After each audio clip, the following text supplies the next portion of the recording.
भक्त नरसिंह मेहता। भाग 10। पिता का श्राद्ध। पुत्र वियोग के प्राय 6 माह बाद पितृपक्ष शुरू हुआ।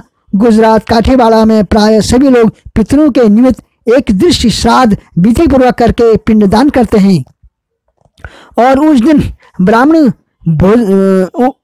ब्राह्मण भोजन कराते हैं। नरसिंह मेहता के पिताजी की श्राद्ध तिथि सप्तमी थी।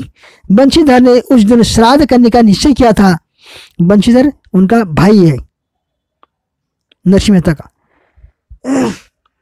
बंशीधर उस दिन श्राद्ध करने का निश्चय किया था, अतः उन्होंने एक दिन पूर्व अपने जाति भाइयों को भोजन का निमंत्रण दे दिया।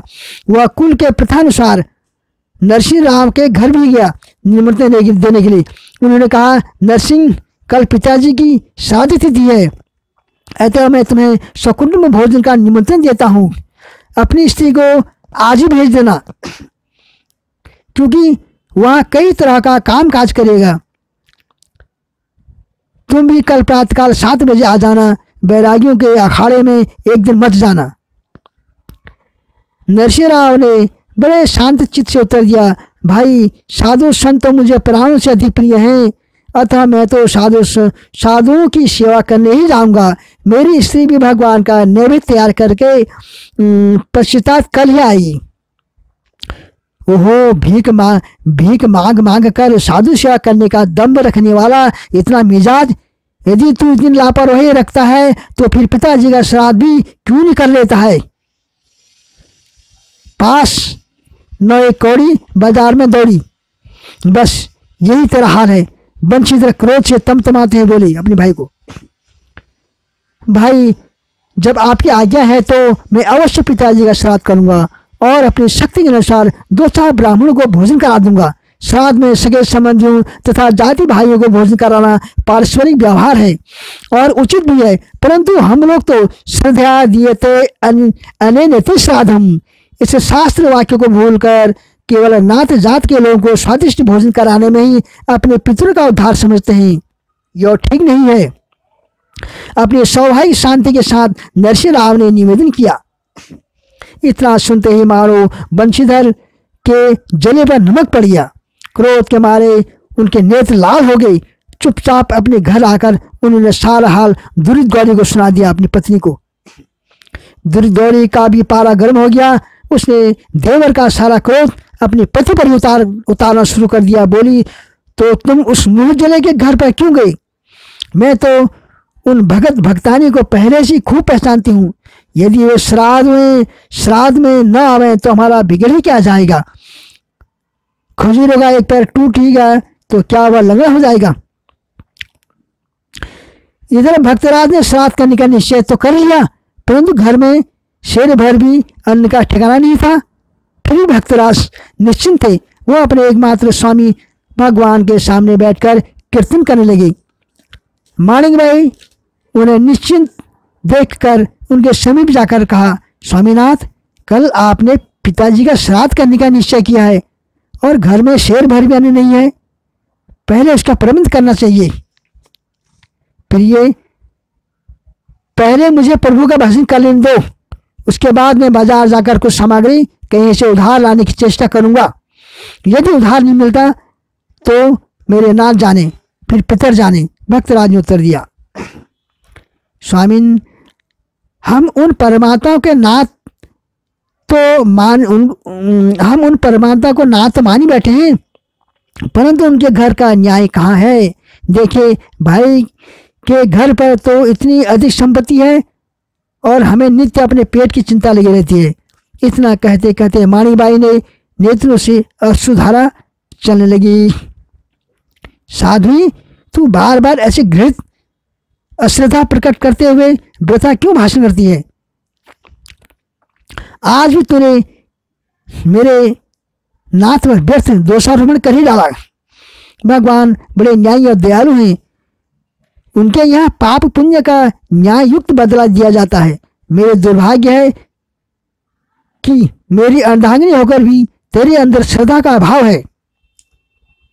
प्रिय, मैं बार बार कह चुका हूँ और आज भी कहता हूँ कि जो सच्चा सोना होता है उसे ही घर्षण, छेदन, तापन तथा ताड़न आदि दुखों को सहते हुए कसौटी पर चढ़ना पड़ता है। स्वर्णकार को भी यही उचित है कि वह लोहादी धातु की परीक्षा न कर खरे सोने की परीक्षा करें। वास्तव में आज हम कसौटी पर हैं और ऐसी कसौटी ही मनुष्य की सच्ची परीक्षा है। मेरा दृढ़ विश्वास है कि उस परम पिता के दरबार में कभी भूल कर भी अन्याय नहीं होता है। नरसिंह ने खूब जोरदार शब्द में पत्नी का समाधान किया। नाथ क्षमा करें, अब मेरी आंखें खुल गई हैं। अब अगर इससे भी अधिक कोई कष्ट आ पड़े तो मैं विचलित न होंगी और उस कृपालु जगन्नाथ पर पूर्ण विश्वास रखूंगी। मेरे पास यह जो 2 मासी का एक सोने का कर्ण भूषण है, इसे बेचकर आवश्यक सामग्री ले आइए और कल का काम चलाइए। इतना कहते हुए माणिकबाई ने आभूषण नरसिंह राम के हाथ पर रख दिया।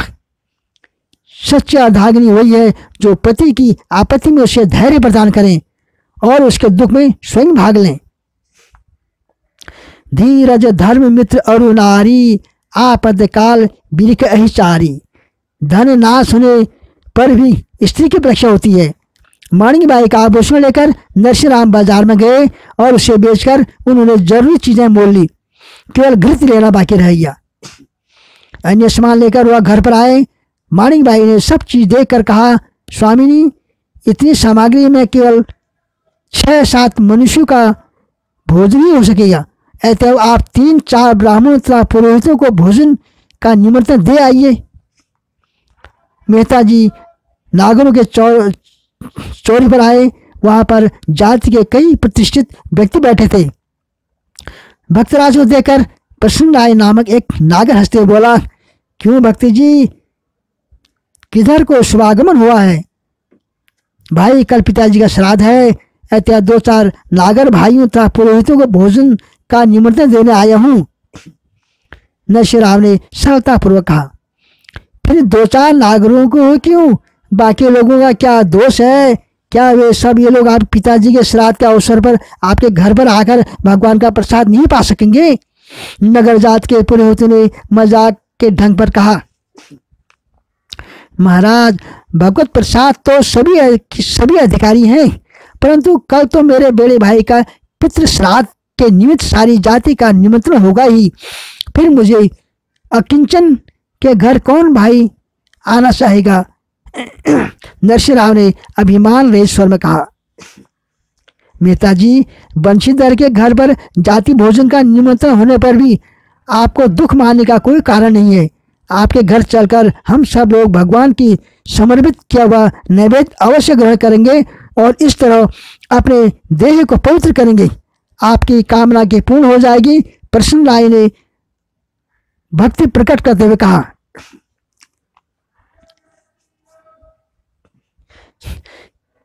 किसी की कीर्ति को कलंकित करने के लिए दुर्जन अत्यंत नम्र बन जाते हैं। प्रसन्न राय के इस भाव को वहां उपस्थित सभी नागरिकों ने संकेत द्वारा प्रोत्साहन किया। उन्होंने सोचा, आज यदि सारी जाति का निमंत्रण नरसिंह राव दे दें तो बड़ा अच्छा हो। देखें कहाँ से इतने आदमियों के लिए भोजन का प्रबंध करता है। किंतु शुद्ध हृदय मनुष्य को तो सर्वत्र अपनी तरफ शुद्धता ही दिखाई देती है। नरसिंह राव ने मन में विचार किया कि जब जाति के सभी प्रतिष्ठित व्यक्ति भगवत प्रसाद की अपेक्षा रखते हैं, तब उनका अनादर करना उचित नहीं है। फिर एक बार जाति गण के आगमन से मेरा घर पवित्र हो जाएगा। इस प्रकार का भाव मन में आते ही उन्होंने भगवान का स्मरण किया और सोचा कि निमंत्रण तो सारी जाति का दे दूं, फिर परमात्मा की इच्छा होगी वह होगा ही। बस उन्होंने पुरोहित जी से कहा, पुरोहित जी, आप 700 घर के सभी जाति भाइयों को भोजन का निमंत्रण दे आइए। कल सायंकाल श्री द्वारकाधीश की जय ध्वनि करते हुए जाति भैया मेरी पर्णकुटी को पावन बनाएगी। यह भी एक आनंद का विषय होगा। जैसे आपकी आज्ञा कहकर पुरोहित जी उठे और सभी जाति के लोगों को सकुंठ में निमंत्रण दिया है। इस निमंत्रण की चर्चा सारे नगर जाति में फैल गई। जो जिस तरह का आदमी था वह वैसी कल्पना करता था, वैसी बातें सोचता था। कोई कहता है आज लोगों ने भगत को फंसा ही लिया, कभी उसका घर भी देखने का मौका नहीं मिला था। कोई कहता है अरे यह सूखा निमंत्रण भर भी है, गोभी चंदन और करताल के सिवा उसके घर और रखा ही क्या है। वह बैरागी भला सारी जाति को कहाँ से भोजन करावेगा। जब भोजन के समय पर बुलावा आए तब जाने। कोई कहता है जो हो हम अन्न बिना मरते थोड़ी हैं। इसी बात से यह निश्चित हो जाएगा कि वह सच्चा भक्त है या उसने लोगों को ठगने के भेष बना रखा है। यदि सच्चा होगा तो सबको भोजन से संतुष्ट करके अपना वचन पूरा करेगा, अन्यथा अपना काला मुंह भी न दिखाएगा। कोई कहता है अरे यार उसने किसी अक्ल के अंधे गांठ से पूरे आदमी को अपने जाल में फंसाया होगा और उसी के बल पर आज इतनी उदारता एकाएक उसे फूट पड़ी। उस प्रकार जितनी मुँह उतनी बातें फैलने लगी।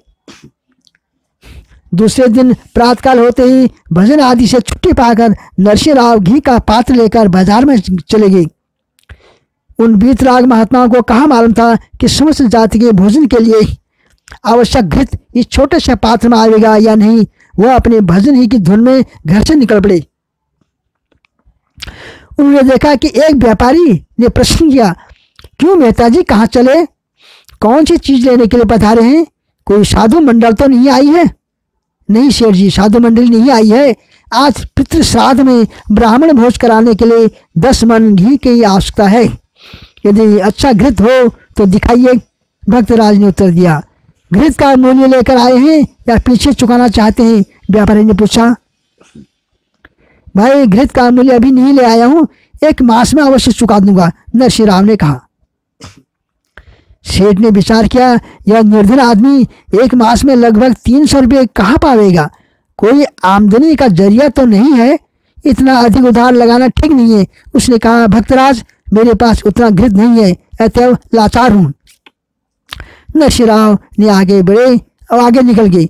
एक भगवत भक्त व्यापारी उनको प्रणाम करते हुए आगमन का कारण पूछा। नरसिंहराव जी सहाल विस्तार से बता देने पर उसने नर्मदा पूर्वक कहा, मेहता जी आपको जितने घी की आवश्यकता हो आप मेरे यहाँ से ले जाइए, परंतु पहले मुझे 2-4 भगवत भजन सुना दीजिए। चाचा को स्वाति के जलन की प्राप्ति होने पर निर्धन मनुष्य को अकस्मात अतुल्य धन मिल जाने पर जितनी प्रसन्नता होती है उतना ही नहीं, प्रच्युत उससे भी कई गुना अधिक आनंद भक्तराज को हुआ। उन्होंने सोचा जाति भोज तो सायंकाल होगा, ऐसा भजन करने का सुअवसर फिर कब मिलेगा। बस उस व्यापारी के दुकान पर आकर आसन जमाकर बैठ गए और अत्यंत प्रेम के साथ भगवत कीर्तन करने लगे। उनकी सुमधुर प्रेम की वाणी सुनकर कुछ ही क्षणों में वहाँ सैकड़ों आदमी जमा हो गए और नरसिंह जी जाति भोजन तथा पितृ श्राद्ध को भूलकर प्रभु के भजन में लीन हो गए। भक्तराज तो सब कुछ भूलकर भगवत प्रेम में डूब गए, परंतु जिन भगवान के ऊपर उनका इतना सारा गाढ़ा प्रेम था और जिन्होंने उनका योग क्षेम दहन करने का बोझ अपने सिर लिया था, वह कैसे निश्चिंत हो सकते हैं। भगवान ने अपने धाम में विचार किया कि नरसिंह मेहता तो भजन में संलग्न हो गया है, उसे इस बात का लेश मात्र भी ख्याल नहीं है कि पितृ श्राद्ध करना है और ब्राह्मण भोजन का प्रबंध करना है। यदि मैं चलकर उसका सारा कार्य स्वयं ही करूंगा तो आज भक्ति की मर्यादा नष्ट हो जाएगी और मेरी भी भगवत वत्सलता का वृत्त बर्बाद हो जाएगा। उन्होंने तुरंत अक्रूर जी को बुलाकर आज्ञा दी, आप व्यापारी का भेष धारण कर श्राद्ध था ब्राह्मण भोजन के लिए सारी आवश्यक वस्तुएं मेहता जी के घर पहुंचा दीजिए। मैं भी स्वयं नरसिंहराव का रूप धारण कर वहां शीघ्र आ रहा हूं। नरसिंहराव को बाजार में गए बहुत देर हो गई थी। माणिक बाई सोचने लगी, क्या हुआ जो घी लेकर नहीं लौटे, क्या घी नहीं मिला? अगर नहीं मिला तो फिर श्राद्ध और ब्राह्मण भोजन कैसे होगा? क्या आज ब्राह्मण दरवाजे पर भूखे लौटेंगे? वो कितना बड़ा पाप लगेगा। वह बड़े लापरवाह है, मालूम होता है किसी साधु मंडली में जाकर बैठ गए और काम काज भूल गए, नहीं तो वापस तो आ ही गए होते। भगवान कैसे आज लाज रहेगी। माणीबाई इतनी चिंता में बेचैन थी कि अकस्मात भगवान की आज्ञा से सेठ वेशभूषा अक्रूर जी वेशभूषा बनाकर सारा सामान सड़कों उसमें छकड़ों में बैलगाड़ी में लाते हुए लेकर पहुंच गए। माणीबाई की चिंता एकाएक दूर हुई और बड़ी प्रसन्नता के साथ सारी सामग्री यथास्थान रखने लगी। थोड़े समय में स्वयं भगवान भी नरसिंह के रूप में घी लेकर पहुंच गए। इस गुप्त रहस्य को कोई न जान सका। माणीबाई ने मेहता रूपधारी भगवान से प्रश्न किया, इतनी देर कहाँ लगा दी? मैं बड़ी चिंता में पड़ गई थी, इतना सब सामान कहाँ से प्राप्त हुआ?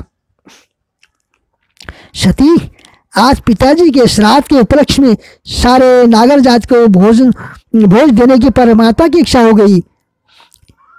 यह सब सामान उन्हीं का दिया हुआ है। भगवान ने हर्ष के साथ उत्तर दिया, नाथ, मैं रसोई पानी का सारा प्रबंध करती हूँ, आप शीघ्र पुरोहितों को बुला लाइए। मध्याह्न का समय हो गया है, अब श्राद्ध का कार्य करना चाहिए। माणिकबाई ने कहा। भक्त भेष में भगवान पुरोहित जी के घर पहुंच गए। उन्होंने बीज स्वर में कहा, पुरोहित जी, समय हो गया है, कृपया मेरे घर पधार कर एक दृष्टि श्राद्ध कर दीजिए। इस नश्वर भौतिक जगत में धनवान का ही अधिक मान होता है। सर्वत्र धनवान ही पूज्य माना जाता है। निर्धन मनुष्य यदि अत्यंत गुणी भी हो तो उसकी ओर कोई ध्यान नहीं देता। यही कारण है कि किसी नीति के कारण यहाँ तक कह डाला था, ज्ञान वृद्धा दास पो वृद्धा वयो वृद्धास्तथा परे ते सर्वे धन वृद्धस्य द्वारी तिष्ठति किंकरा। अर्थात ज्ञानी तपस्वी तथा वयोवृद्ध मनुष्य को भी धनवान मनुष्य के द्वार पर किंकरवत रहना पड़ता है। हमारे भक्तराज भी लोक दृष्टि में वास्तविक में निर्धन तो थे ही, फिर उनका कार्य करने के लिए पुरोहित जी कैसे तैयार होते? उनकी स्थूल दृष्टि में भी तो सच्चा यजमान वही था जो भरपूर दक्षिणा दें।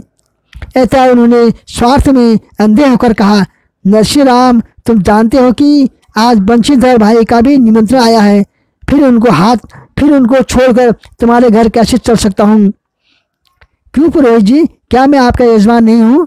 आपकी दृष्टि में तो धनवान और निर्धन सभी यजमान एक समान होना चाहिए। नरसिंह रूपधारी भगवान ने कहा,